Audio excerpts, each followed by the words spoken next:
Muy buenas tardes a todos. Vamos a empezar con nuestra clase de hoy, lunes 28 de junio, de sucesión testada. En la sesión anterior estuvimos hablando acerca de las diferentes clases de testamento y hablamos también de las características de los testamentos. Entonces estuvimos mencionando como clases de testamento estos que vemos acá y dijimos que se podían dividir en dos grupos principales. En los testamentos solemnes u ordinarios, estos primeros que vemos arriba en azul, que se dividen en dos, el testamento abierto y el testamento cerrado, y que también habían unos testamentos menos solemnes o testamentos privilegiados o testamentos extraordinarios, que eran los tres que vemos en el verde claro, que son el testamento verbal o en peligro de muerte, el testamento marítimo o en naufragio y el testamento militar o en caso de guerra.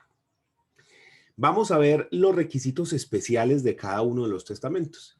Y vamos a empezar precisamente por el testamento abierto o nuncupativo, que está regulado en los artículos 1090 a 1096 del Código Civil. Y vamos a empezar hablando de estos requisitos especiales, teniendo como primero que se debe llevar a la notaría un escrito privado o dictar al notario las disposiciones testamentarias específicas que quiera hacer el testador.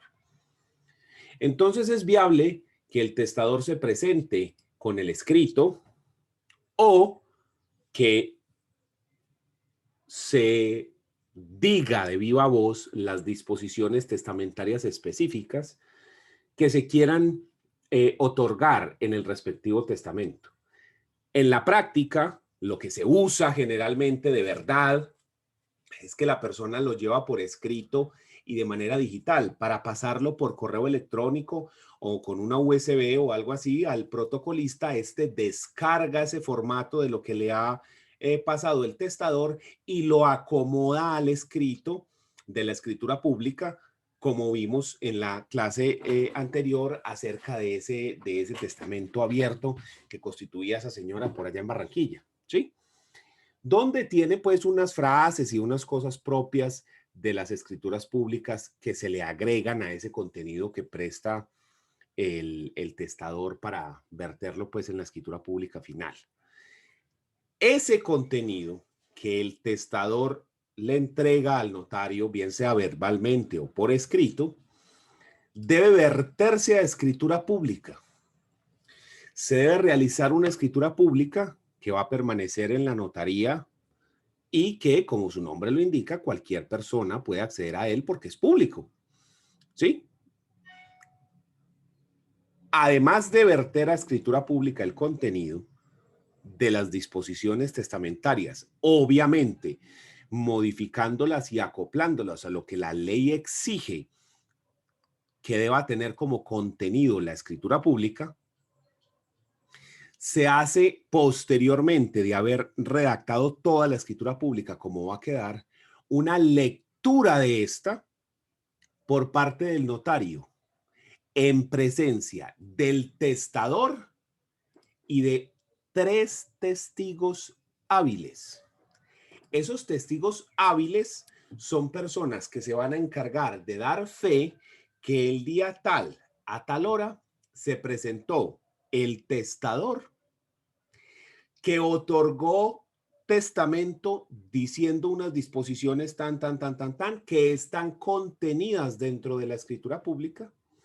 Y además que el notario, después de haber vertido todas esas disposiciones a la escritura pública, esta fue leída en presencia del testador y este manifestó que aceptaba lo que estaba escrito, que no hacía ninguna corrección ni ninguna objeción sobre lo que se presentó dentro de esa escritura pública. ¿Sí? Entonces es muy importante estar ahí pilas, que no se cometan errores con los nombres, que no se cometan errores con las direcciones, con las matrículas inmobiliarias, con los números de identificación, etcétera.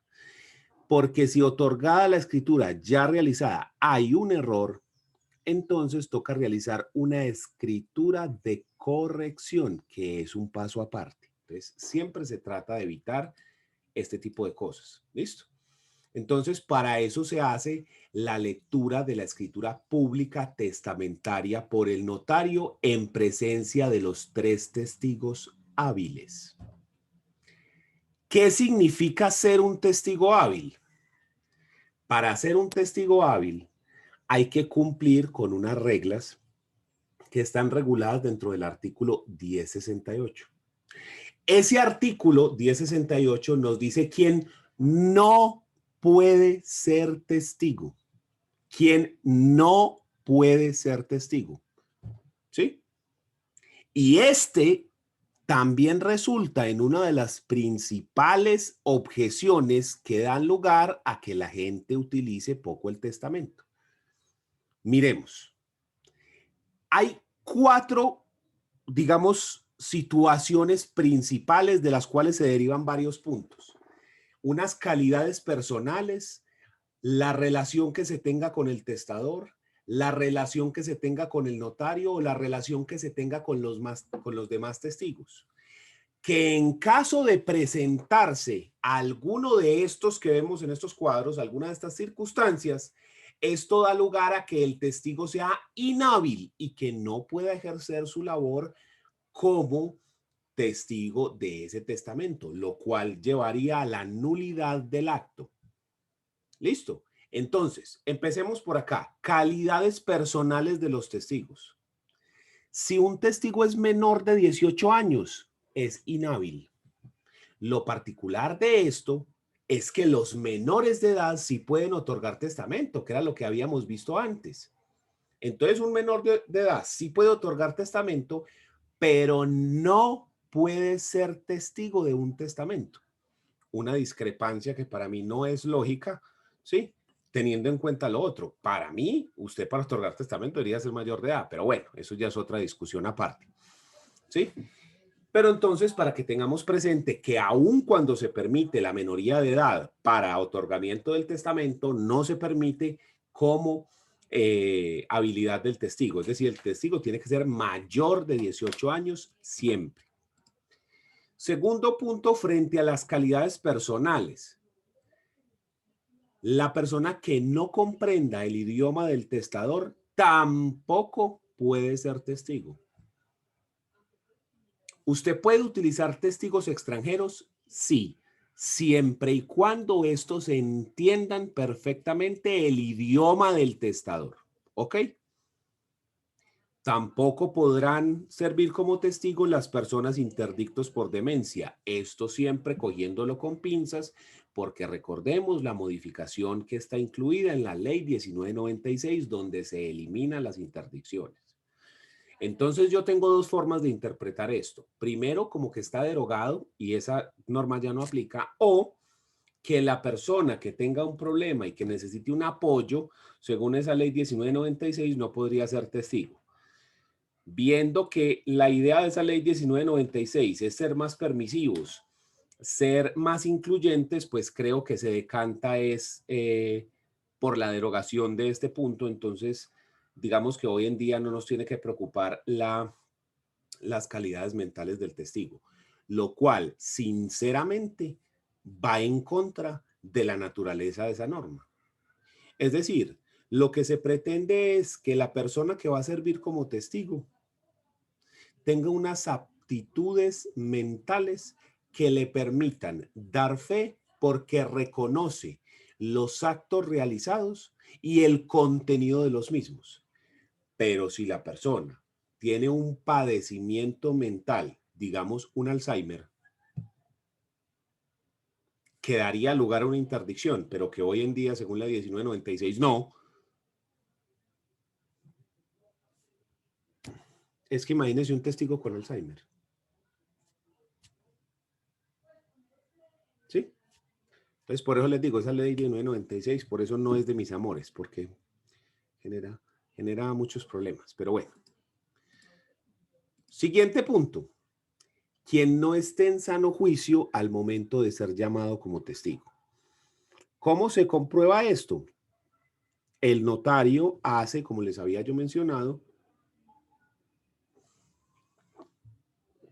una pequeña Profe, ¿cómo entrevista. dijiste? Qué pena, no te escuché el segundo. Pues, Quien no esté en sano juicio al momento de ser llamado como testigo. Como ya habíamos dicho, el notario hace una pequeña entrevista tanto del testador como de los testigos, donde les pregunta cosas simples, cuál es su nombre, qué viene a hacer aquí, cuál es la fecha, cosas de este estilo, una pequeña entrevista para verificar la lucidez mental de las personas, ¿sí? Si uno ve una persona medio perdida, qué día es hoy, quién es el presidente, a qué fecha estamos, ese tipo de cosas. Y si la persona se pierde con ese tipo de preguntas, pues obvio no está en sano juicio. Ese sano juicio ya sabemos que afecta, digamos, circunstancias o que es afectado por circunstancias como el consumo de licor o el consumo de sustancias psicoactivas o el consumo de medicamentos que puedan alterar la conciencia, ¿ya? La única forma de determinarlo es porque el notario da fe de que las personas están en sano juicio. Para ello es que se le exige que haga esa pequeña entrevista acerca de las personas. Sin embargo, si uno puede demostrar, digamos, con una historia clínica o con alguna circunstancia similar de que alguno de los testigos no se encontraba en sano juicio al momento de servir como tal dentro del otorgamiento de la escritura de testamento, pues podría solicitar la nulidad del mismo, porque la ley me exige 3 testigos hábiles, no 2, no 1, 3. Si uno de ellos no es hábil, eso genera la nulidad del acto. ¿Listo? Para que lo tengamos presente. Es un requisito de validez porque es una formalidad ad substantiam actus, es decir, propia del acto. El otro, el que sí a mí me parece extraño, que yo entiendo el de interdicción por demencia, pero no es este, es quien sea condenado a pena privativa de la libertad superior a 1 año. Es decir, uno entiende de dónde sale, porque se supone que la persona que ha sido condenada a una pena privativa de libertad en centro carcelario superior a 1 año, pues es una persona que ha cometido un delito y que como tal, digamos que no es un buen ciudadano. Pero aquí indudablemente la ley parte de la mala fe. Es decir, si usted cometió un delito, que puede ser unas lesiones personales culposas, como en un accidente de tránsito, o un homicidio culposo, como en un accidente de tránsito, que es algo muy fácil ocurre. Entonces la ley presume que usted no es una persona de fiar, que usted es una mala persona, que usted puede llegar a ser un mentiroso, ¿sí? Entonces me parece que la ley se pasa ahí de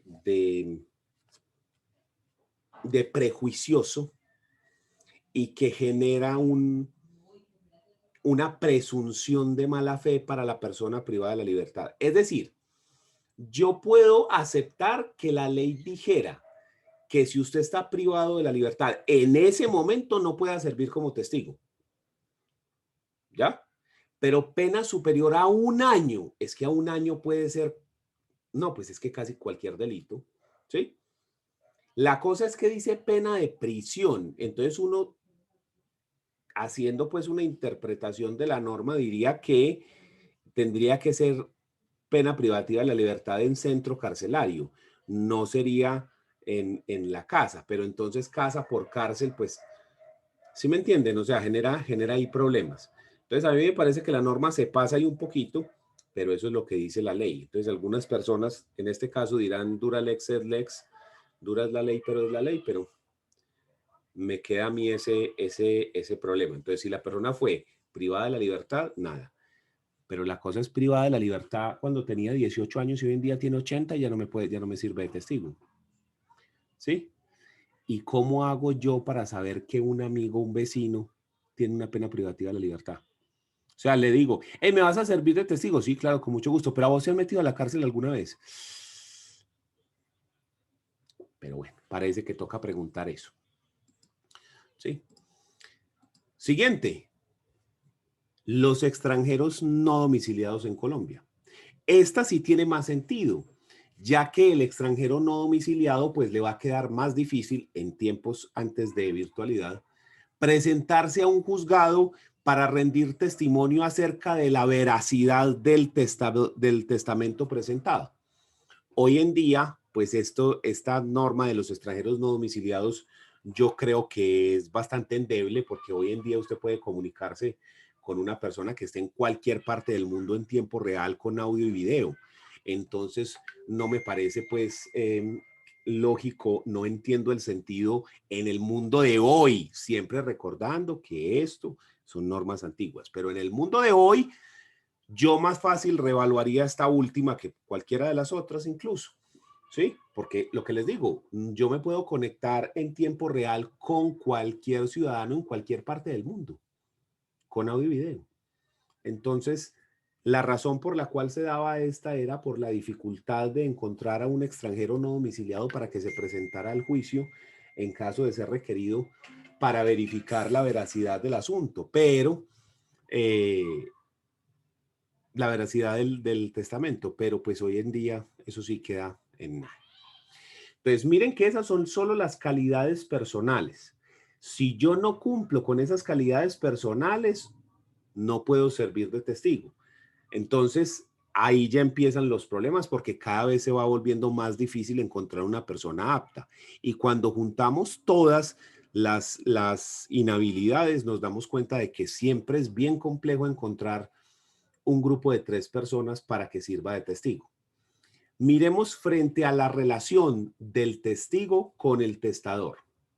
La primera es que el sacerdote confesor habitual o ante quien se confesó por última vez no puede servir de testigo. Esto pensando también desde la mala fe en que ese sacerdote confesor puede tener un nivel de influencia importante, lo suficiente como para dirigir o modificar las disposiciones testamentarias.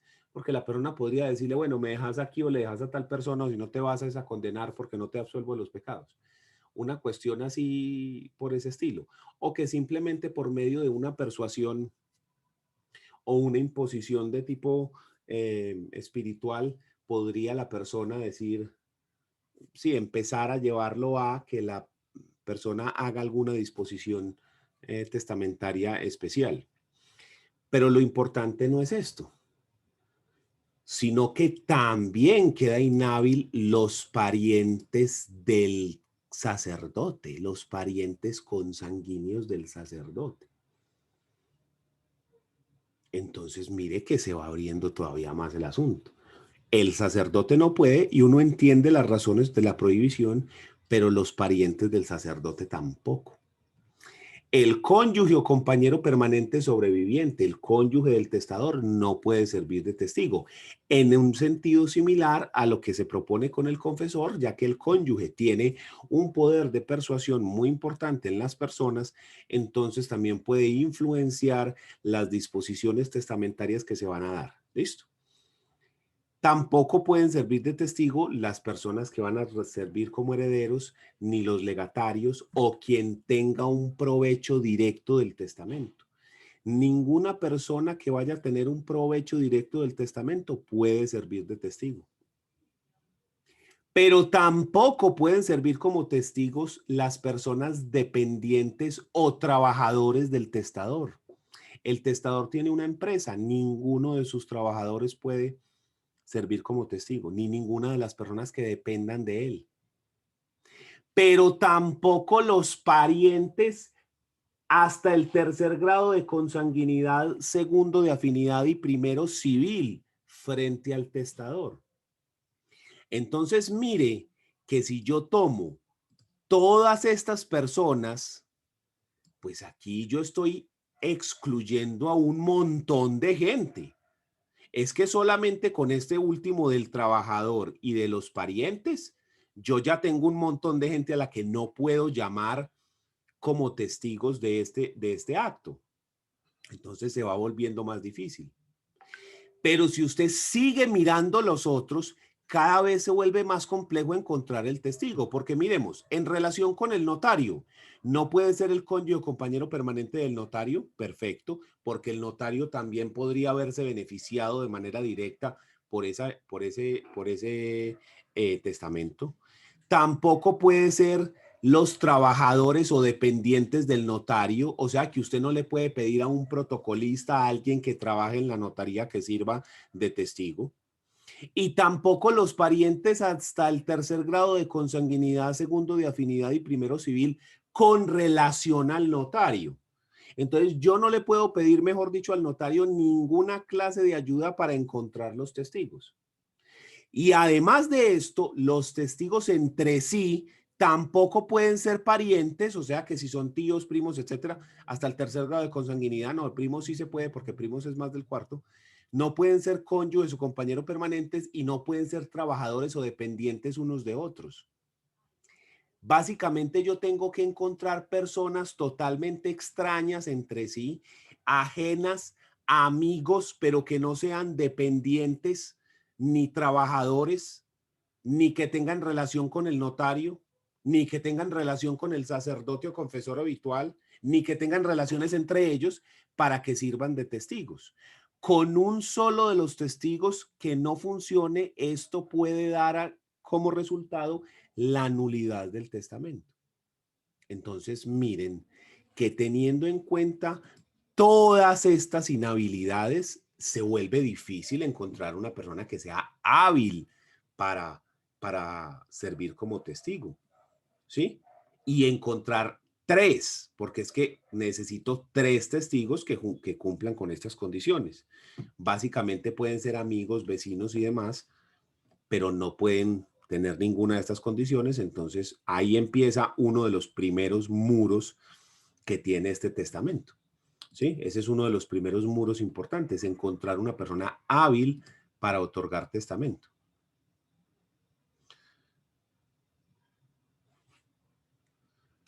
Listo. Ya encontramos entonces los testigos. Entonces, llevados a la notaría el día señalado para el otorgamiento del testamento, vertido a escritura pública y leídas las disposiciones testamentarias ante el testador y los testigos, firman el acto, la escritura pública, el testador, los tres testigos y el notario, ¿sí? Vamos a encontrar entonces 5 firmas en esa escritura pública, sin las cuales se genera nulidad. Entonces siempre tienen que estar firmados los testamentos por 5 personas, el testador, el notario y los 3 testigos. ¿Listo? Luego de ello, la escritura pública de testamento se debe llevar a registrar en la Oficina de Registro de Instrumentos Públicos. De esa manera, se puede verificar si una persona ha otorgado o no testamento en Colombia. ¿Sí? Porque el testamento debe ser registrado en la Oficina de Registro de Instrumentos Públicos. ¿Ok? En caso de que no hubiese notario en el sitio donde se va a otorgar la escritura, se puede hacer ante 5 testigos y después requiere que se haga publicación ante el juez de familia, si en el pueblo o en el sitio no hubiese notario. ¿Listo? Se hace ante 5 testigos que tiene que cumplir con las mismas reglas y luego después se le solicita al juez de familia que avale ese testamento y el juez lo publica para después registrarlo y hacer valer las disposiciones testamentarias. Entonces, estos son los requisitos especiales de un testamento abierto. Ya sabemos cuáles son las inhabilidades de los testigos, es decir, quien no puede servir de testigo. Pero además de esto, para poder otorgar un testamento abierto o cualquiera de los otros en debida forma, debemos saber también a quien no se le puede dejar ninguna disposición testamentaria. Entonces, también debemos concordar esto con las inhabilidades testamentarias, es decir, las prohibiciones sobre a quién Yo no le puedo dejar legado, o mejor dicho, sí le puedo dejar, pero la persona no puede recibir legado de ese testador, ¿ya? ¿Quiénes son estas personas que no se pueden aprovechar y que no pueden recibir legado de esta persona? Primero, artículo 1119 del Código Civil, el notario ante el cual se otorga el testamento.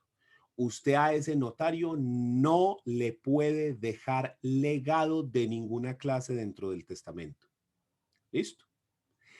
Tampoco se le podrá dejar legado, mismo artículo 1119 del Código Civil, a los testigos que sirvieron como tales dentro de la escritura de otorgamiento de testamento. A esas personas no se les pueden dejar, ¿sí? Porque esas personas pasan a ser legatarios y entonces mire aquí el problema, ¿sí? Esta es la inhabilidad que los afecta. Tampoco pueden recibir legado los parientes y subalternos del notario o de los testigos. Los parientes o los trabajadores dependientes de los testigos o del notario no pueden recibir legados. Entonces yo también tengo que tener en cuenta esto a la hora de escoger mis testigos, porque si yo pensaba dejarle algo al hijo de un amigo, por ejemplo, yo no puedo hacer que ese amigo me sirva de testigo, porque entonces esa persona no puede recibir testamento. Lo mismo con los trabajadores y subalternos de esos testigos o del notario. Entonces, esto también podría uno tenerlo en cuenta como una especie de inhabilidad indirecta a la hora de escoger los testigos. Y por último, en el mismo sentido que habíamos visto ahorita del sacerdote, el confesor habitual y su cofradía en los últimos 2 años. ¿A qué nos referimos con su cofradía? La orden sacerdotal a la que pertenece, ¿sí? Artículo 1022 del Código Civil. Estos, el confesor y su cofradía no pueden recibir legado de ninguna clase de los últimos 2 años, ¿ya? Entonces, por ejemplo, si usted quiere otorgar testamento y dejarle a la iglesia bienes, no lo puede hacer frente a la cofradía o al párroco que le sirve habitualmente de confesor, sino que lo tiene que hacer por fuera de ese ámbito. Entonces, mire que esto ya se va poniendo jodido porque es muy común que personas quieran dejar una porción de sus bienes a la iglesia a la que pertenecen, ¿sí? Entonces, se vuelve complejo y habrá que analizar muy bien cómo se hace esa disposición testamentaria para evitar que haya una inhabilidad y que las personas, la persona jurídica de esa respectiva iglesia o credo, como lo queramos llamar, o parroquia, pueda recibir. ¿Listo? Entonces, esto es muy importante. Recordemos que ellos son también personas jurídicas y entonces que como tales habrá que identificarlos y demás. ¿Listo? Entonces, miren el problema que tenemos con las inhabilidades testamentarias, porque nos presenta una cantidad de problemas a la hora de repartir el testamento. Si bien decimos que hay una libertad por parte del testador para hacer sus disposiciones, esa libertad dijimos que está restringida por las asignaciones forzosas, pero no solo por las asignaciones forzosas que son las que indican que dependiendo del orden hereditario yo debo dejar una porción específica a algunos de mis herederos, sino que además de estas asignaciones forzosas, las disposiciones testamentarias frente a los legados también están entonces restringidas porque no podrán recibir las personas que acabamos de ver. ¿Listo? ¿Dudas? Profe, yo tengo una pregunta. Dígame. ¿Qué pasa cuando, por ejemplo, el familiar es un hermano es sacerdote, es el que lo confesaba y entonces él le va a dar la herencia o eso ahí ya no tiene relevancia, profe? Ahí estamos hablando para legado, no para herencia. Entonces, el testador no puede, el sacerdote no puede recibir legado, ¿sí? Es decir, por fuera de la libre disposición, no Profe, puede recibir así sea para mejorarle lo que le toca. O nada, sea, no dentro de la puede libre recibir disposición. legado, no puede recibir legado. O sea Si él es que el confesor habitual, no puede. ni siquiera la mejora.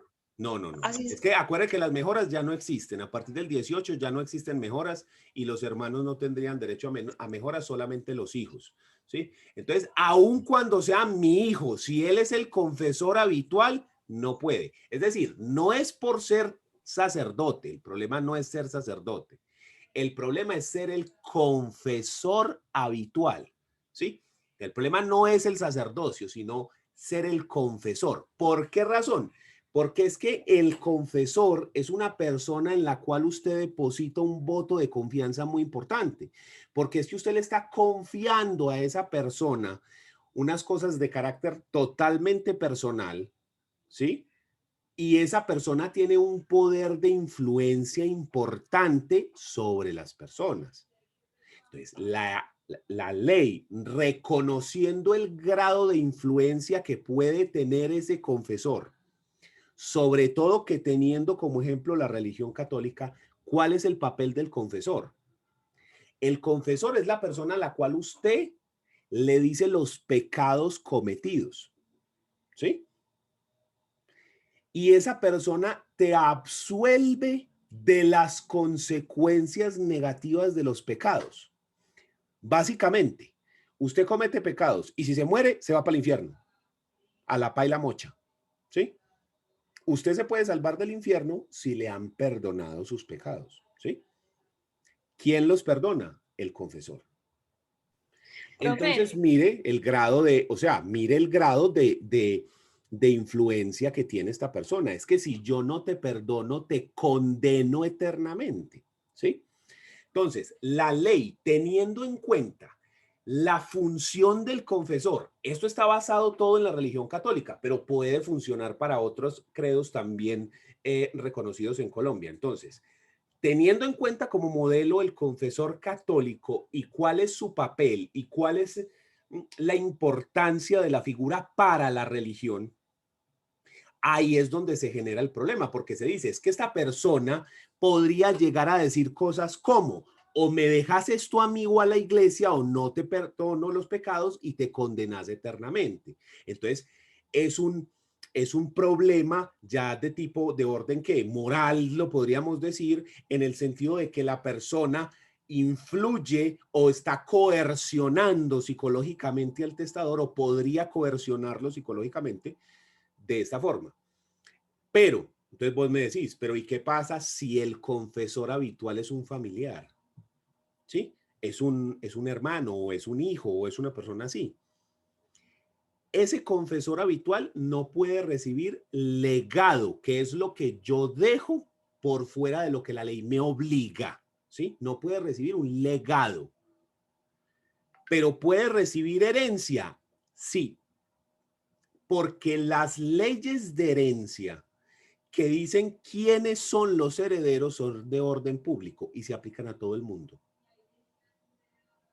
Aun cuando la persona sea el notario, sí, esa persona puede recibir herencia, pero no legado. Ya vieron la importancia de habernos gastado esa clase anterior hablando de las diferencias entre unos y otros. Listo. Entonces, he ahí la respuesta. ¿Puede recibir herencia? Sí. ¿Puede recibir legado? No. De ninguna clase. Legados, no. Eso está regulado, como lo vemos acá en estas diapositivas, en el artículo 1119 y 1022 del Código Civil. ¿Listo? sí, profe, lo que pasa es que muchas veces el hermano que cuida al enfermo recibe la herencia, pero a veces el enfermo le deja un poco más, pues por ese sacrificio que hizo, y entonces es un poco Eso es lo que injusto no que se no le puede. pueda como dar una disposición de de la mitad libre, Uh-huh. ¿cierto? Eso es lo que usted nos está diciendo, profe, que la otra mitad libre de esa sí no puede disponer para darle. Sí, o sea, Así lo que es sea. de ley, sí, eso sí lo reclama. Más de ahí, No. Nada. Ujú. ¿Sí? Lo que es de ley no lo podemos quitar porque eso es de orden público.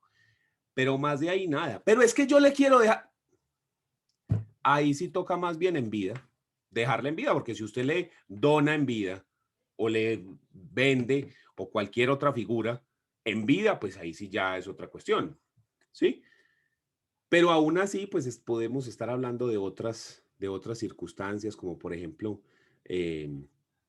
acervos imaginarios y otras cuestiones, pues ahí que ya pues no vienen al caso. Pero digamos que no.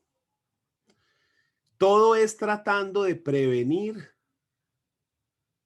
que las personas se aprovechen del testador. Pero entonces ya ven lo que yo tanto les decía. Todas estas normas que uno entiende de dónde salen y cuál es su objetivo final, lo que terminan haciendo es minar la misma figura. Porque es que la persona le quiere dejar a su confesor. Es que ese sacerdote fue la persona que para él significó una ayuda real durante su vida, porque esa persona fue el que lo guió, el que le dio consejos, el que lo escuchó, el que y él quiere recompensar, como vos decías, ese esfuerzo, esa forma de ser, y no lo puede hacer. Por testamento no se puede. Profe, pues yo entiendo que no le puede dejar al sacerdote, pero ¿por qué no puede dejar a las comunidades religiosas? Eso sí me parece como muy descabellado ya. Por eso te digo. Entonces, ahí es donde empieza el problema, porque es que ahí es donde empiezan las circunstancias jodidas. Y entonces ahí es donde la gente busca otras figuras. Ahí es donde la gente busca otras figuras. Porque es que lo que te digo, es muy normal que una persona a la cual le haya servido efectivamente un sacerdote o la misma iglesia a la que pertenece que usted no le pueda dejar. Entonces, se vuelve muy, muy complejo y entonces la gente que hace busca otras maniobras para hacer eh, real sus disposiciones, lo que quiere, ¿sí? Mire lo que tal cual está regulado aquí, véalo, este es el artículo del Código Civil, es el artículo 1022 y dice incapacidad del confesor, su cofradía y sus deudos. Entonces dice, por testamento otorgado en la última enfermedad, no puede recibir herencia o legado alguno, ni aun como albacea fiduciaria, el eclesiástico que hubiere confesado al testador en la última enfermedad. O habitualmente en los 2 últimos años anteriores al testamento, ni la orden, convento o cofradía de que sea miembro el eclesiástico, ni sus deudos, o sea, los familiares, por consanguinidad o afinidad dentro del tercer grado. Es lo que te digo, es una presunción de mala fe, tal cual. Es una presunción de mala fe. Tal incapacidad no comprende a la iglesia parroquial del testador, ni recaerá sobre la porción de bienes al que el dicho eclesiástico o sus deudos habrían correspondido en sucesión intestada, lo que decimos de herencia. ¿Cómo así? Yo no le puedo dejar a ese convento en específico, pero yo sí lo puedo dar a la iglesia católica o a la parroquia, pues, de alguno de los credos que esté avalado por Colombia. Entonces yo lo puedo dejar a la iglesia, ¿sí? Que es una persona jurídica también, o a la arquidiócesis de Medellín o algo así, pero no se lo puedo dejar al convento de las hermanitas descalzas, donde ¿sí me entendés? Eso es lo que no se puede. Es una presunción de mala fe. Es que eso es una presunción de mala fe. Entonces, estas normas, lo que vuelvo y repito, van minando la misma figura. Porque es que, a ver, si se supone que en el testamento lo que yo quiero es repartir los bienes como me dé la gana, ¿por qué no los puedo repartir como me dé la gana? Porque es que ese man lo confesó, pero me importa 3 pitos, es que precisamente por eso se lo quiero dar. ¿Sí me entienden el problema ahí? Pero la ley dice, no, es que él te pudo haber influenciado, pero es que a mí no me importa, es que yo quiero que me influencie y se la quiero dar, y no puedo. Entonces, ¿qué hace la gente? Busca otra figura. Es que eso es lo que pasa en la vida real. Por eso es que el 90% más de las sucesiones son intestadas, porque la gente ve estos problemas. O sea, no es solo la dificultad de hacer el acto, sino que el contenido de las regulaciones testamentarias hacen que el acto mismo sea ineficaz para satisfacer las necesidades de la persona. Que es que la persona lo que quiere es dejarle a ese párroco que le ayudó la plata, pero no lo puede hacer. O tiene que ir a confesarse con otro. ¿Cuál es el problema? Que si alguien se da cuenta de una de este tipo de estas circunstancias, podría demandar esa acción de momentico, es que entonces lo que se quiso hacer aquí fue ta. Sí, entonces ahí pues el problema de eso. Muy bien. ¿Alguna otra duda?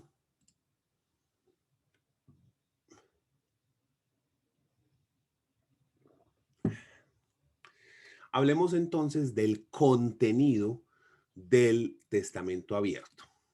Ese contenido tampoco es libre de, de, de manera amplia, pues, digámoslo, sino que es un contenido que también está regulado.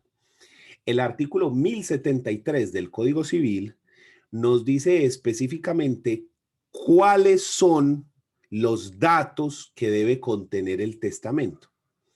El testamento debe manifestar los nombres y apellidos completos del testador. Esto incluye su identificación, recordando que en Colombia las personas se identifican con la cédula de ciudadanía si son mayores de edad, con el número del registro civil si son menores de 7 años, la tarjeta de identidad si son mayores de 7 años o la cédula de ciudadanía cuando son mayores de 18. O sea, en Colombia usted se puede identificar con 3 documentos diferentes, con el registro civil, con la tarjeta de identidad o con la cédula. Y si la persona es un extranjero domiciliado en Colombia legalmente, tendrá cédula de extranjería. O si es un extranjero que no está domiciliado en Colombia, con el número del pasaporte. ¿Ya? Entonces, la persona tiene que decir sus nombres completos y además identificarse, obviamente. También deberá contener ese testamento abierto la nación a la que pertenece la persona para dejar clara su nacionalidad y el lugar de su nacimiento y el lugar donde está domiciliada la persona. ¿Listo? El testamento se puede otorgar en cualquier parte, no tiene que ser en el domicilio suyo. Usted la puede otorgar en cualquier notaría del país o incluso por fuera del país, porque vimos el testamento en el extranjero. ¿Sí? Entonces, no es necesario que se otorgue en el domicilio. Sin embargo, la ley nos exige que se diga el lugar donde está domiciliado el testador, ¿ya? Pero no es que no se pueda otorgar por fuera, simplemente que la ley no lo exige. Las circunstancias de hallarse en su entero juicio. Entonces, siempre va una frase que ya la vimos en los ejemplos que le puse, hallándome en plenitud de mis facultades mentales, otorgo el siguiente testamento, o una frase similar a esa, donde lo que se hace es dar una declaración de que la persona se encuentra en plenas aptitudes mentales para la realización del acto. También deberá contener ese testamento las personas con las que hubiere contraído matrimonio, si son más de uno, y el orden de los mismos. Y también decir si el matrimonio se encuentra actualmente vigente o si el matrimonio fue disuelto por nulidad o divorcio y si la sociedad conyugal se encuentra vigente o si también fue disuelta y liquidada por alguno de los actos que la disuelven o la liquiden, ¿cierto? Entonces, la persona debe manifestar si es soltero o si es casado, con quién fue casado y cuándo y si hubo varios matrimonios debe mencionarlos todos y el orden de los mismos diciendo cuáles están vigentes o cuáles está vigente, perdón, cuál está vigente y cuáles han quedado disueltos y por qué razón quedaron disueltos esos mismos. Recordando que en Colombia el matrimonio se disuelve por divorcio, nulidad o muerte. ¿Listo? Los hijos habidos de cada matrimonio, los hijos legitimados los hijos reconocidos y especificar si los hijos están vivos o muertos. Esto es supremamente importante porque en caso de que haya descendencia, la sucesión se ubicará en el primer orden hereditario, pero más importante aún es que si la sucesión es de primer orden, pues no se podrán hacer disposiciones sino sobre el 50% de la masa.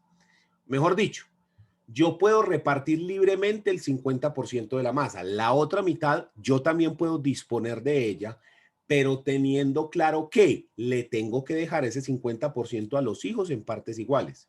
Yo puedo disponer diciendo que a este le toque esto y a este, a este y a este. Sí, eso sí se puede hacer. Lo que no puedo hacer es dejar a un hijo sin su porción hereditaria, a menos de que haya un desheredamiento, ¿sí? Y que todos los hijos deben recibir en partes iguales en ese 50%. Frente al otro 50% que es de libre disposición, la persona sí podrá repartir como le dé la gana al que le dé la gana en los porcentajes a los que le dé la gana. ¿Listo? ¿Listo?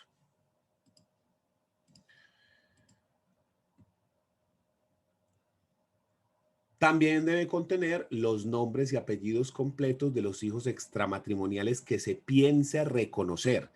Es decir, hijos que se han tenido por fuera, que no están reconocidos, que solamente son hijos de la madre, pero que no se han sido reconocidos y que la persona piense reconocer con el testamento. ¿Listo? Esto aplica solamente para los hombres porque con las mujeres opera el fenómeno de la presunción de maternidad, es decir, que el hijo se presume de la madre por el solo hecho de haber nacido. ¿Ok? Con los hombres opera solamente la presunción de hijo matrimonial, es decir, que el hijo nacido dentro del matrimonio se presume del marido, ¿sí? El hijo de mujer casada se presume del marido. Si es un hijo extramatrimonial, requiere un reconocimiento. El reconocimiento es un acto voluntario donde la persona va a la notaría y reconoce al hijo, es decir, firma el registro civil donde reconoce como padre, lo que la gente en la calle llama darle el apellido, ¿sí? Que es ir al registro civil y en el registro civil de la persona firmar el registro civil en la parte que dice reconocimiento, ¿sí? Porque en el registro civil de nacimiento, mírenlo acá, aparecen los datos de la persona, acá arriba. Aquí está los datos, el NUIP, los datos del inscrito, primer apellido, segundo apellido, nombres, fecha del nacimiento, sexo, grupo sanguíneo, factor RH y lugar del nacimiento. Y luego acá están los datos del padre y los datos de la madre. Cuando la persona no es casada, la mujer no es casada, cuando lleva al niño, tiene que ir el papá y firmar el reconocimiento, que es esta casilla que usted está viendo acá. Si la persona es casada, aquí van los datos del padre de una por presunción. Si no, es un acto voluntario, que es firmar aquí el reconocimiento, que aquí pongan los datos del padre y que el primer apellido sea reemplazado por el primer apellido del padre. Eso es lo que la gente llama dar los apellidos. Es esta firma de reconocimiento paterno. ¿Listo? Eso se puede hacer en la notaría o se puede hacer por testamento ese reconocimiento, teniendo claro que si la persona es menor de edad, el reconocimiento solo depende de la voluntad del padre.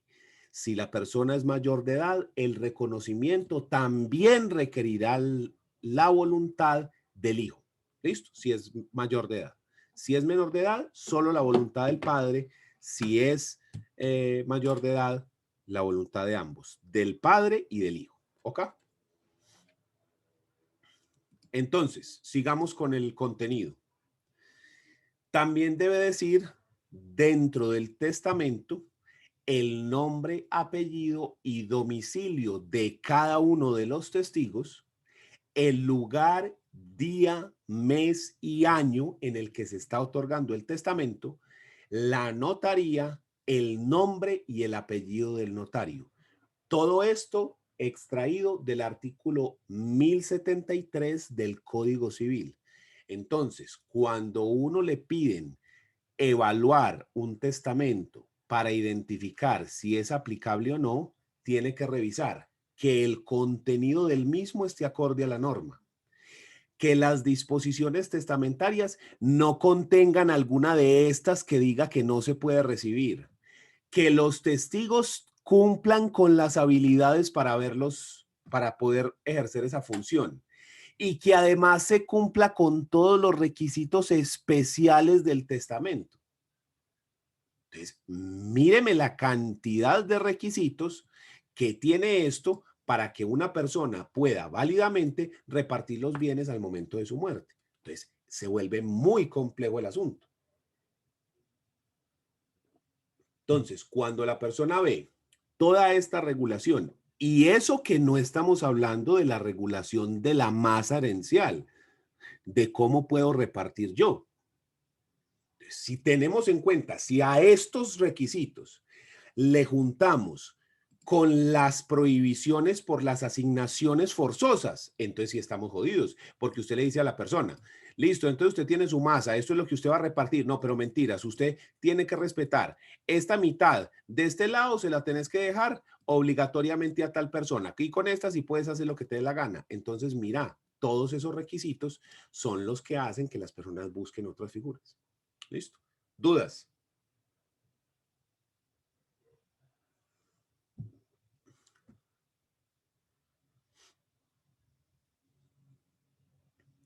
Muy bien. Entonces, acabamos de ver los requisitos del testamento abierto, o también se le llama público o nuncupativo. Vimos los requisitos especiales de ese testamento. Vimos las inhabilidades para ser testigo. Vimos las inhabilidades para recibir legados en el testamento. Y vimos el contenido específico que debe tener ese testamento abierto. ¿Listo?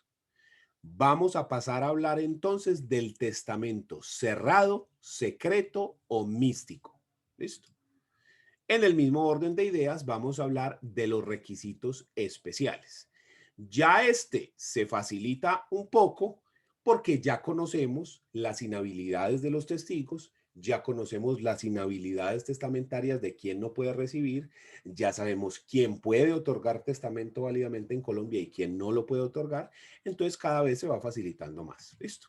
Entonces, continuemos con el testamento cerrado o místico o testamento secreto. Requisitos especiales del testamento cerrado. Artículo 1080 del Código Civil. Primero, presentación del escrito en un sobre cerrado al notario y a 5 testigos hábiles presenciales, que ya sabemos que esos testigos tienen que cumplir con las mismas reglas de los testigos que ya habíamos visto acá en esta diapositiva, que está todo esto extraído del artículo 1068 del Código Civil. ¿Listo? Entonces, se presenta ante el notario y 5 testigos. Para el testamento abierto son 3, para este son 5. Todavía más difícil porque estamos buscando personas que cumplan con esas habilidades, lo cual es siempre complejo. ¿Listo?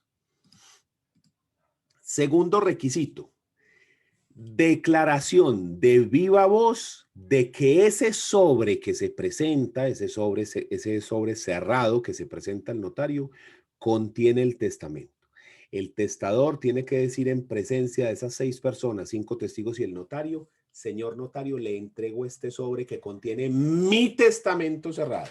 Le entrego aquí este sobre y aquí está mi testamento cerrado.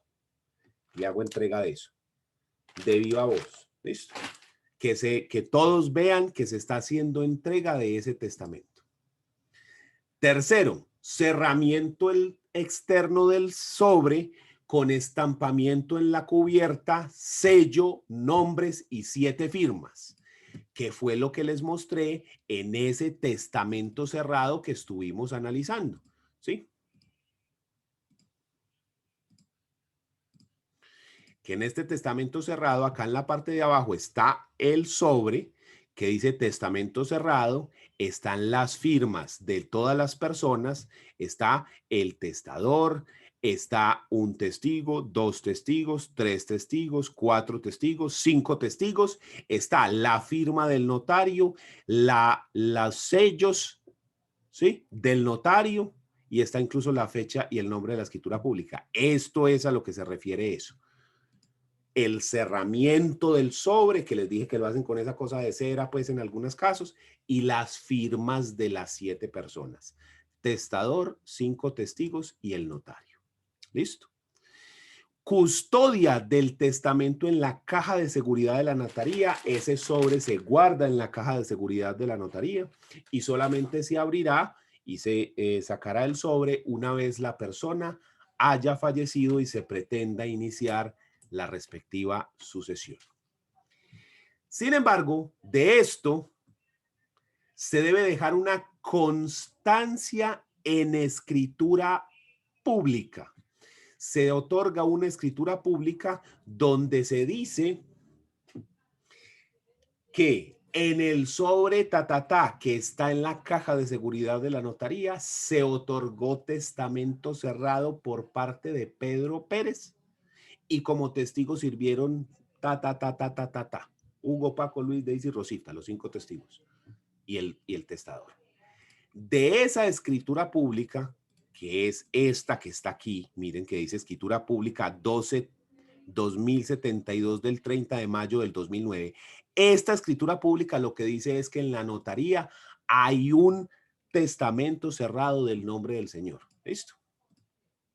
Luego, esa escritura pública se debe registrar en la oficina de registro de instrumentos públicos. Ahí consta de que la persona otorgó testamento, igualito que como habíamos visto en el testamento cerrado. ¿Listo? Hasta ahí queda el otorgamiento del testamento, hasta ese punto. Pa. Y ahí queda esperando a que la persona fallezca y que se abra su testamento.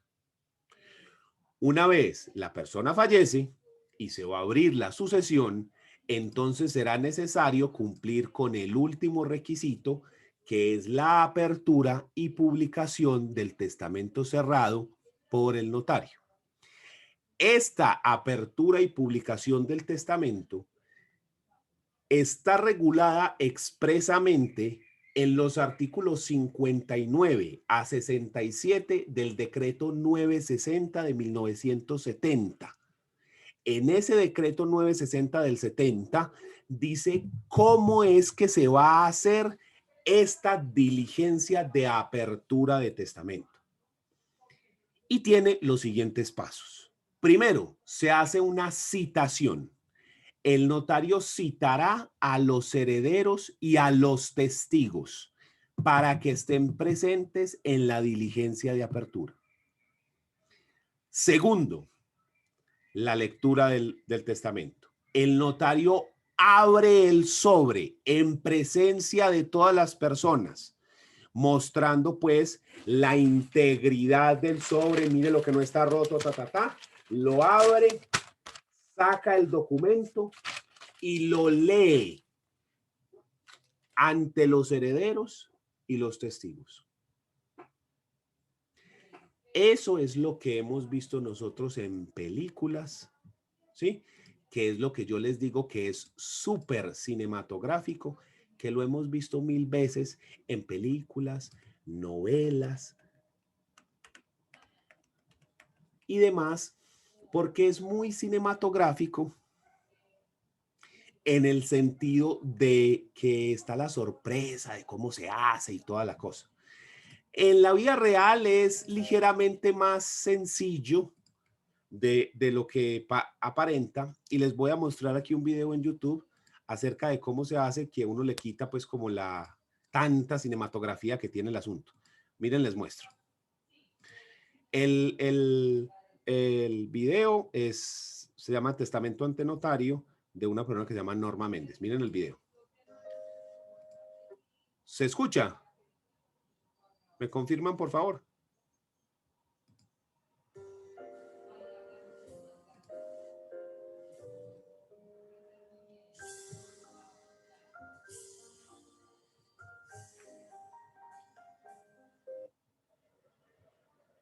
Buenos días.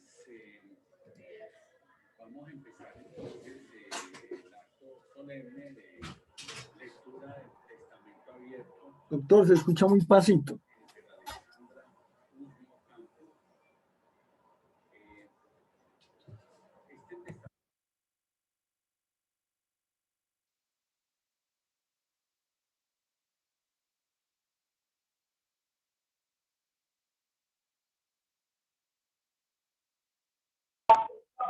Sí, yo me lo escucho, pero yo lo escucho.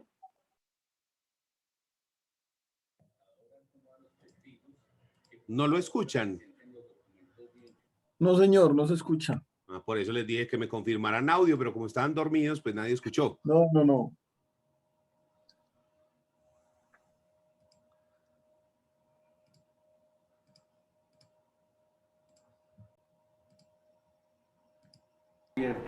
Ahí, ¿qué De tal? la señora Jennifer Alexandra. Ahí sí se escucha muy bien. Ocampo. Listo, perfecto. Este testamento abierto tiene... Vamos a empezar entonces el acto solemne de lectura del testamento abierto de la señora Jennifer Alexandra Usma Ocampo. Este testamento abierto tiene como solemnidades en este momento la siguiente: va a ser leído en voz alta de manera que sea oído y entendido por el testador y por... Tengan en cuenta que lo que estamos viendo es una lectura de testamento abierto, pero es exactamente lo mismo, pues, o sea, la diligencia es exactamente igual. No crea que por ser testamento cerrado es diferente el asunto. Es así igualito en la notaría, con la gente pasando por encima. Así. Si acaso y la notaría está muy buena, lo encierran a uno aquí en uno de estos saloncitos que hay por ahí al lado y le leen eso, pero no, eso no tiene tanto misterio como en las películas. ¿Listo? Testigos de manera totalmente clara y sin interrupción. También les ruego, por favor, tanto a la testadora como a los testigos, que por favor me presenten los documentos de identificación para su adecuada identificación dentro del testamento. Por favor, gracias, gracias. Muchas gracias. Las cosas. Entonces, vamos a dar comienzo entonces a la lectura. La ciudad de Ibagué, capital del departamento del Tolima, República de Colombia, en la Notaría Cuarta de Ibagué, de la cual es titular el doctor Álvaro Enrique Rengifo Donado, y ante los testigos testamentarios Jessica Tatiana Cardona Méndez, Dana Camila Torres Penagos y Cristian Camilo Sánchez Perdomo, todos mayores de edad, vecinos de Ibagué, identificados como aparece al pie de sus correspondientes firmas, quienes manifestaron al suscrito notario ser personas hábiles e idóneas para testimoniar y consecuentemente no cobijados por ningún impedimento legal, compareció con minuta escrita la señora Jennifer Alexandra Usma Ocampo, mujer mayor de edad, vecina de este municipio, identificada con cédula de ciudadanía número 1110 57 37 57, expedida en Ibagué, de estado civil, casada con el señor Ananías Malaficha, con sociedad conyugal vigente, casada el día 22 de septiembre de 1962 por el rito católico, vecino de Ibagué, domiciliada y residente en la calle 20, número 735, barrio Interlaken de la ciudad de Ibagué, quien dice hallarse en el goce completo de sus facultades mentales, manifestó que por medio de este instrumento consigna su testamento público o nuncupativo de conformidad con las cláusulas que a continuación se enuncian. Primero, me llamo, como quedó dicho, Jennifer Alexandra Usma Ocampo. Nací en la ciudad de Ibagué, departamento del Tolima, el día 1 de abril de 1935. Tengo 77 años de edad. Soy colombiana de nacimiento, soy católica, hija legítima de Gustavo Usma García y Emma Ocampo Garavito, ya fallecidos.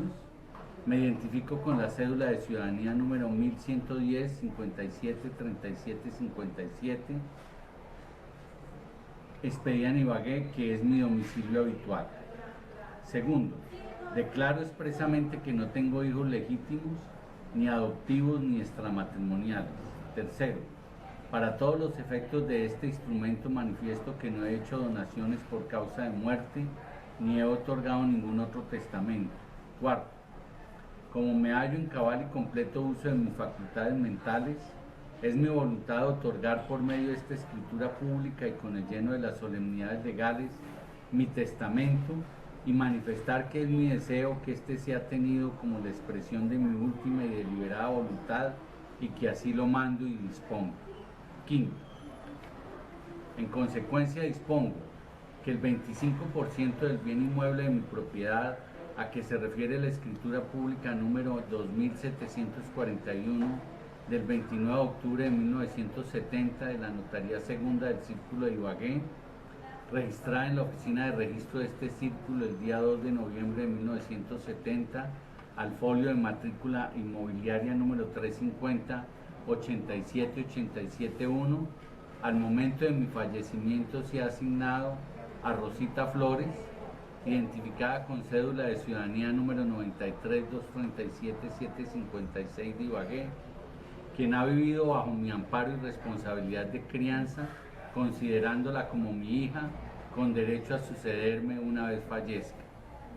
Sexto, que el 75% restante del inmueble a que se refiere la cláusula inmediatamente anterior se distribuirá entre quienes por ley estén llamados a sucederme al momento de mi fallecimiento.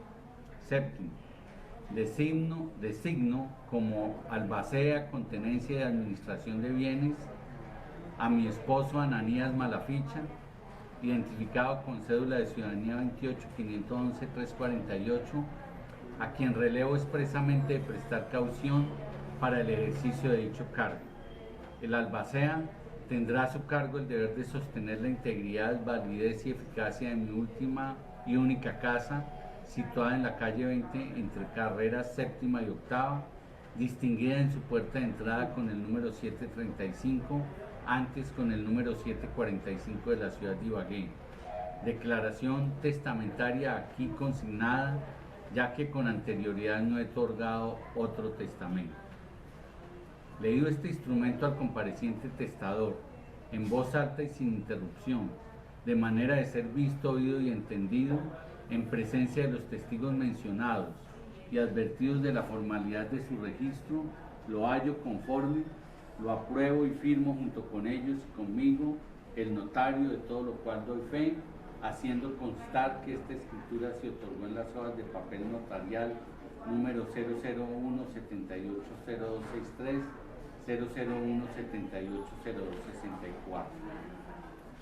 Bueno, leído el testamento, les agradezco el favor de que por favor firmen el documento, empezando por la testadora, colocando su firma tal y como lo utilizan en el documento de identidad, y que pongan la huella al lado de su respectiva firma.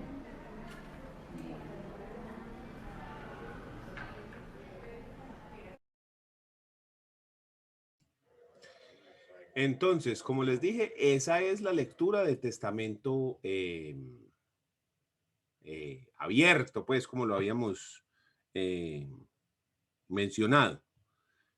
Pero el testamento cerrado, pues lo que les digo, también es muy cinematográfico, pues sí lo hemos visto mil veces esa lectura de testamento en películas y en novelas y en fin. Mira, por aquí encontré uno, pero como este seguramente tiene copyright, les dejo, voy a poner en pausa la grabación para que no nos tumben el video y se los muestro. En el video, que lo dejo como en la descripción del video cuando lo grabemos, lo pasemos a YouTube, uno se da cuenta de lo cinematográfico del asunto, y hay varios problemas que no serían así, porque el que está leyendo eso es un abogado y debe ser un notario, como lo estamos estudiando, y que pues habría que mirar el grado el orden hereditario en el que se encuentra la sucesión para determinar si la persona sí podía repartir de esa manera o no, porque a lo que había aparentemente la persona no tenía pues ni hijos ni padres entonces podía, ni esposo, entonces podría repartir así de esa manera, ¿cierto? Pero ahí lo ven ustedes de que es algo supremamente pues, cinematográfico. O sea, y así hay, no, pues en películas y hay en de todo, esa diligencia de apertura del testamento. Es básicamente lo mismo, pero no se hace ahí en la sala de la casa, sino en la notaría, así como vimos el otro, que es el notario real, haciendo pues un simulacro de lectura del testamento, pero es ahí en la notaría y el señor es notario, ¿cierto? Este sí era pues más una novela al fin y al cabo, ¿cierto? Y así pues hemos visto mil.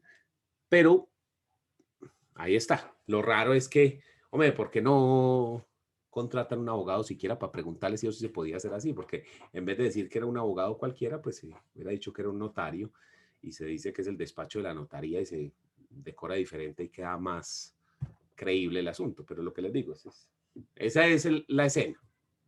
Esa es la escena.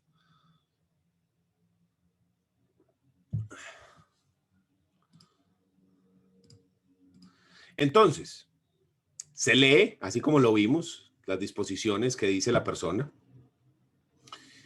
y luego se firma. El notario firma cada una de las hojas que estaban contenidas en el sobre que tenía el testamento abierto, el testamento cerrado. El notario las firma todas y luego las pasa a protocolización, donde todo lo que se acaba de leer se vierte a escritura pública, una nueva. Recuerden que ya se había otorgado una escritura pública, que lo único que decía era que la persona había otorgado escritura pública, había otorgado testamento y que este se encontraba guardado en la cajilla de seguridad de la notaría. En este caso, ya sí se pasa es a protocolizar todas las disposiciones testamentarias y esa escritura también debe llevarse a la oficina de registro de instrumentos públicos para que quede registrado debidamente. Y a partir de ahí, pues ya empezaría entonces el trámite de sucesión, donde la idea sería la aplicación de esas disposiciones testamentarias, suponiendo, obvio está, que el testamento cumple con todos los requisitos generales, los requisitos específicos y que además no vulnera las asignaciones forzosas a las que la persona esté obligado a respetar. ¿Listo? Entonces, eso es supremamente importante. Lo que les digo es más simple de lo que parece, pero así es como se hace. Una vez que eso se ha protocolizado y se ha pasado a escritura pública, ahora sí, cualquier persona tiene acceso a él porque está en la notaría y se puede solicitar copia en cualquier momento. Como anexo a esa escritura pública que se guarda en notaría, se pegan las hojas del testamento original y quedan a recaudo de la notaría en el archivo de hechos. ¿Listo? ¿Quién tiene alguna duda acerca de esto?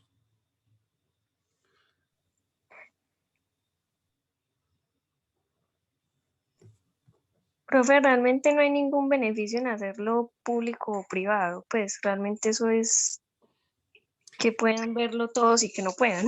Sí, o Solo sea, es para evitar ahí el shock. que se maten Ahí. desde antes. Exacto. Mire ahí en esa escena el shock. ¡Ay! Me dejó todo eso a mí. Y todos los otros ahí mirando como que le dejaron todo eso. ¿Sí? Entonces es para evitar ahí la pelea. Pero de resto pues no tiene ningún efecto. Y la diferencia legalmente hablando es ninguna. ¿Sí? La diferencia es ninguna porque los dos testamentos, si están bien hechos, tienen exactamente la misma aplicación, exactamente el mismo peso. Si se fueran a anular, se pueden anular por las mismas causales. O sea, todo es igualito, la sucesión se hace idéntica si es con ese testamento o con el otro. La única diferencia que hay entre los dos es que el cerrado requiere esa diligencia de apertura, el abierto no. ¿Sí? De resto, es idéntico. Doctor, y también los testigos, no. Ah, Que en bueno, uno sí, son que el 3 y en otro el otro, requiere sí. 5 testigos y el otro 3. Pero de resto nada. O sea, las disposiciones testamentarias son las mismas y están cobijadas por las mismas reglas y es exactamente igual. De resto no tiene ningún problema. Profe, y Dígame. si se consiguen más bienes y no se alcanza a hacer la modificación y la persona se muere, ¿esos bienes qué? Entonces, cuando usted va a hacer una sucesión, las sucesiones se pueden tramitar de tres formas. La primera forma es la sucesión intestada, donde no se otorgó testamento y todo se reparte según las leyes de la sucesión intestada, que está en los artículos 1045, 1046, 1047 y 1051 del Código Civil, que es el primer orden, segundo y tercero, cuarto y quinto orden hereditario, ¿sí? Entonces, si no hay testamento, se aplica sucesión intestada, las reglas de la sucesión intestada. ¿Listo? Segunda, hay testamento. En ese evento se aplican las disposiciones testamentarias suponiendo que éstas respetan las asignaciones forzosas. Eso siempre tiene que quedar claro. ¿Listo? Y que se haya cumplido con todos los requisitos, obviamente. La tercera forma es la que vos proponés, que se hayan conseguido más bienes o que la persona dentro del testamento no los haya repartido todos, porque usted no tiene que repartir todo el patrimonio. Usted puede hacer el testamento solamente para hacer una disposición y decir, vea, le quiero dejar esto a tal persona y ya, nada más. Como en el video, solamente a la señora que era como la ayudante en la casa, solamente esa la cuenta bancaria y nada más, y ya no repartir nada más. Entonces, en esos casos donde tenemos una porción que se reparte en testamento y otros bienes que no se han testado, se hace una sucesión mixta. Esa sucesión mixta es, la parte del testamento se trabaja como sucesión testada y la parte que queda por fuera se trabaja como sucesión intestada aplicando las reglas de los artículos 1045, 1046, 1047 y 1051, que son los que regulan cómo se reparte la herencia en la sucesión intestada, ¿sí? Según el primer orden, segundo orden, tercer orden y cuarto y quinto orden hereditario. El 1045 es el primer orden hereditario, el 1046 es el segundo orden hereditario, el 1047 es el tercer orden hereditario y el 1051 regula el cuarto y el quinto orden hereditario. Entonces, en esos casos de sucesión mixta, usted trabaja las dos cosas. Aplica por un lado las disposiciones testamentarias, si están bien hechas, y trabaja el resto intestado. ¿Listo? ¿Y qué pasa si se anula el testamento? O si se revocó el testamento, pues se hace una sucesión intestada. ¿Ya? Así es como funciona este asunto. Y es muy común lo que vos decís, que la persona otorga testamento, pero que después adquiere más bienes. Eso pasa mucho. Entonces, lo que está testado se reparte y lo otro se reparte según las reglas de la sucesión intestada. ¿Listo? ¿Alguna otra duda?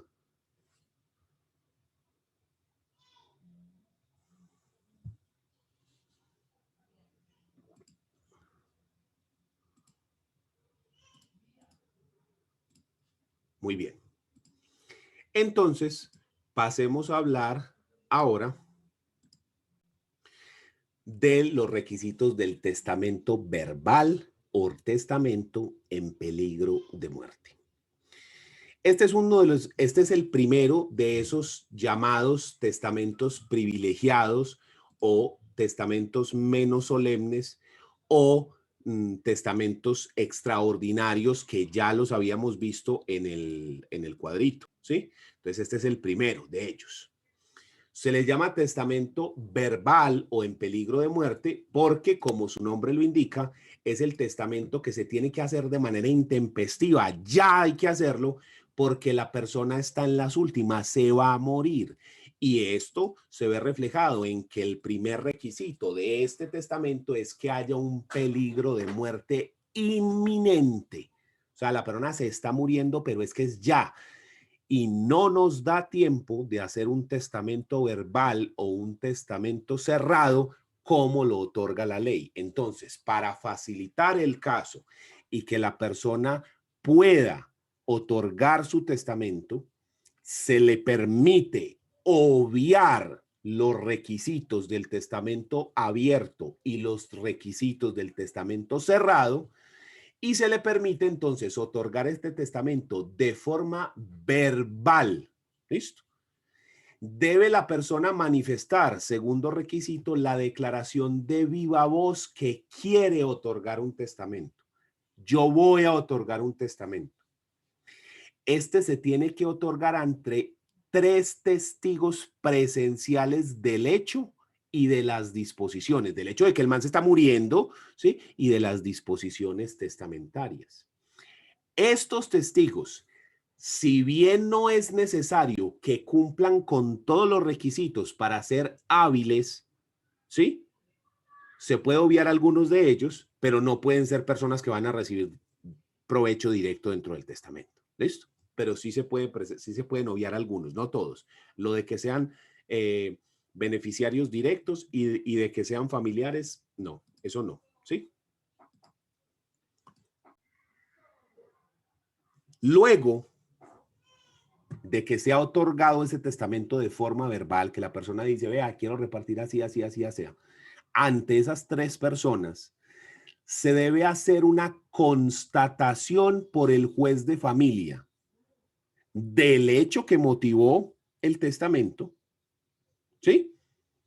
Es decir, la muerte de la persona, que tiene que ocurrir dentro de los 60 días siguientes, se tiene que constatar ese hecho que da origen, ese peligro inminente de muerte. Y además, el juez de familia llama a estos testigos presenciales de manera independiente y a cada uno de ellos lo entrevista y le solicita que le manifieste cuáles fueron las disposiciones testamentarias que dio el fallecido. ¿Qué fue lo que dijo? Cada uno de ellos se entrevista independientemente de los otros. ¿Para qué? Para mirar que todas las versiones coincidan, que no haya un problema ahí de que alguno está acomodando eso como no es. Y en la medida de que el juez vea que todas las personas coinciden, que todos responden sus preguntas de la misma manera, que todos manifiestan que el hecho ocurrió de la misma forma, es decir, que todo está bien, en la medida de que el juez constate esto, entonces el juez de familia decreta la validez de esas disposiciones que fueron dictadas por las personas, por los testigos, las vierte en un escrito, le da validez de testamento y ordena que se vierta a escritura pública.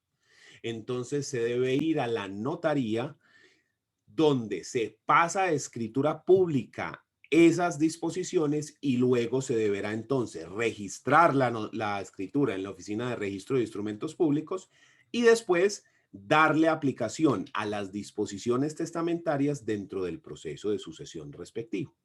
¿Sí? Este testamento tiene como particularidad ese peligro inminente de muerte. Esto puede darse por cualquier circunstancia que ponga en peligro la vida de la persona, enfermedad, accidente, ¿sí? Ataque, cualquier cosa que ponga en peligro la muerte de la persona. Siempre que efectivamente se pueda comprobar pues que la muerte sí se produce, porque si hay un peligro inminente, pero la persona no se murió, pues entonces ahí entonces no era tan grave el asunto. Aquí lo que quiere el legislador es darle la oportunidad a la persona que se sabe que no va a alcanzar a hacer todas estas disposiciones, de que efectivamente pueda hacer un testamento verbal. Todo lo que acabamos de ver está regulado dentro del Código Civil colombiano, helo acá, artículo 1090, donde nos dice que el testamento verbal será presenciado por 3 testigos a lo menos, ¿sí? Ojalá 5, pero a lo menos. En el 1091 que se debe dar la declaración de viva voz de que se va a atestar y decir las disposiciones de forma en la que todos lo vean y lo oigan y lo entiendan. Que exista un peligro de muerte inminente para el testador y que parezca no haber modo o tiempo de otorgar un testamento solemne. O sea, tiene que ser que se nos murió el man, pero ya. O sea, que eso es una cosa totalmente inminente, ¿sí? No es que va a durar un mes, ¿sí? Es que se nos murió, fue ya en minutos, ¿sí? Estamos hablando de una cosa inminente, porque debe tener la apariencia de que no hay modo ni tiempo en que la persona otorgue un testamento solemne. No hay forma de que haya esto. Pero además, Lo más importante es que este testamento tiene una caducidad que está regulada en el artículo 1093 del Código Civil, que nos dice, el testamento verbal no tendrá valor si el testador falleciere después de los 30 días. Yo dije 60, me equivoqué, de los 30 días siguientes. O si habiendo fallecido antes, no se hubiere puesto por escrito el testamento con las formalidades que van a expresarse dentro de los 30 días siguientes al de la muerte. Es decir, si la persona no se murió dentro del mes siguiente, caduca el testamento y no tiene ninguna aplicación. O incluso si se produjo la muerte antes de los 30 días, se tiene que haber pasado a escrito el mismo, como nos dice acá,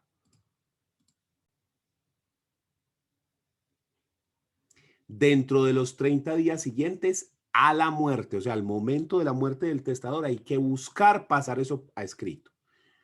¿Cómo se hace esa pasada a escrito? Entonces dice, para poner el testamento verbal por escrito, el juez del circuito de familia en que se hubiere otorgado a instancia de cualquier persona, heredero, testigo, interesado, cualquier persona que pueda tener interés en la sucesión y con citación de los demás interesados residentes en el mismo circuito, tomará declaraciones juradas a los individuos que lo presenciaron como testigos instrumentales y a todas las otras personas cuyo testimonio le pareciere conducente a esclarecer los puntos siguientes. Primero, nombre, apellido y domicilio del testador, el lugar de su nacimiento, nación a la que pertenecía, su edad y las circunstancias que hicieron creer que su vida se hallaba en peligro inminente. Segundo, el nombre y apellido de los testigos instrumentales y el lugar de su domicilio. Tercero, el lugar, día, mes y año del otorgamiento. ¿Listo? Entonces, el juez, para pasarlo escrito, verifica todo esto. ¿Qué se necesita para que los testigos sean hábiles? Simplemente esto, no cumplir con las reglas que habíamos visto antes, que eran muchísimas y muy complejas, sino que los testigos pueden ser, perdón, me estoy adelantando, perdón, disculpen. Los testigos instrumentales deben manifestar al juez lo siguiente, perdón, me excuso, estaba diciendo lo que no era. Los testigos deben manifestarle al juez lo siguiente: si el testador estaba en sano juicio, si manifestó la intención de testar y cuáles fueron las declaraciones. Cada uno de los testigos lo hace de manera independiente ante el juez, porque el juez lo que necesita es verificar que las personas sí estén diciendo la verdad, cada uno de ellos. ¿Listo? Y que sus versiones coincidan para después pasarlo a escrito. ¿Ok? Aprobación judicial del testamento, que era el último. La información de que hablan los artículos precedentes será remitida al juez del último domicilio, si no lo fuere el que ha recibido la información, y el juez, si encontrare que se han observado las solemnidades prescritas, lo que acabamos de ver, y que la información aparece claramente la última voluntad del testador, fallará que, según dicha información, el testador ha hecho las declaraciones y disposiciones siguientes, expresándolas cada una, y mandará que valgan dichas declaraciones y disposiciones como testamento del difunto y que se protocolice como tal su decreto. No se mirarán como declaraciones y disposiciones testamentarias, sino aquellas en que los testigos que asistieron por vía de solemnidad estuvieron conformes. Si hay discrepancias, se elimina esa disposición. Tiene que ser que todos dijeron exactamente lo mismo. Impugnación. El testamento consignado en el decreto judicial protocolizado podrá ser impugnado de la misma forma que cualquier otro testamento auténtico. Es decir, no por ser un testamento en peligro de muerte, no por ser un testamento especial, quiere decir que no puede ser impugnado. Puede ser impugnado por las mismas razones que veremos más adelante para impugnar el testamento. ¿Ok? Entonces, es un testamento especial porque estamos respondiendo a una emergencia, a ese peligro inminente de muerte, ¿sí? Es especial porque no requerimos todas las formalidades, no requerimos notario, pero sí requerimos testigos instrumentales que coincidan perfectamente y requerimos que la muerte se produzca dentro de los 30 días siguientes y requerimos que se vierta escrito dentro de los 30 días siguientes a la muerte. ¿Listo? Entonces, si bien es simple y es menos solemne y es privilegiado en unas cosas, también tiene unas reglas muy claras y muy específicas de cuándo se puede aplicar y cuándo no puede aplicarse. ¿Listo? Entonces, ¿facilita las cosas? Sí las facilita, pero hay que correr y estar pendiente de las otras, sobre todo las fechas de caducidad, para que no se vaya a inaplicar las disposiciones testamentarias. Y también hay que estar pendiente que los testigos sí entiendan, sí escuchen atentamente y sí manifiesten de manera clara y todos de acuerdo en las disposiciones, recordando que cada uno de ellos se entrevista con el juez de manera independiente. ¿Dudas? Profe, eso lo puede hacer alguien que ya haya dejado testamento escrito. O sea, yo dejé ya testamento escrito y peligro de muerte me da por cambiarlo a última hora con esos testigos, forma verbal. Y puede otorgar el testamento solamente para revocar el anterior, o para repartir de una forma diferente, o para agregarle cosas a ese testamento.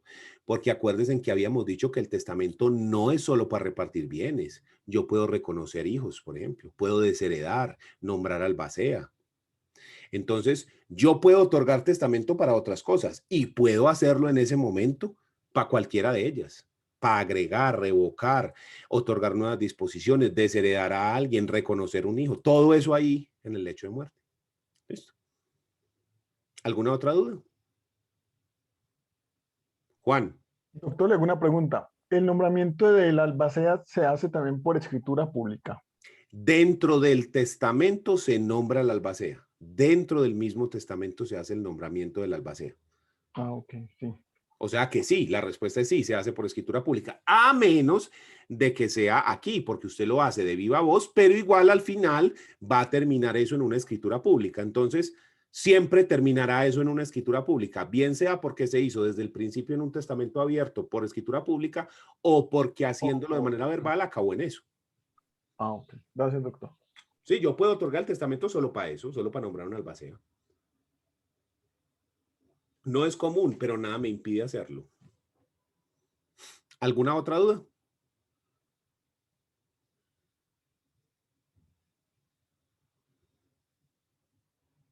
Bueno, entonces dejamos ahí y en la clase siguiente, mañana, vemos los dos testamentos que nos faltan, el testamento militar y el testamento en peligro de naufragio. ¿Listo? Esos dos los vemos mañana y pasamos a hablar de otro tema. Muchas gracias. Nos vemos el día de mañana entonces. Gracias a usted. Feliz noche. Chao.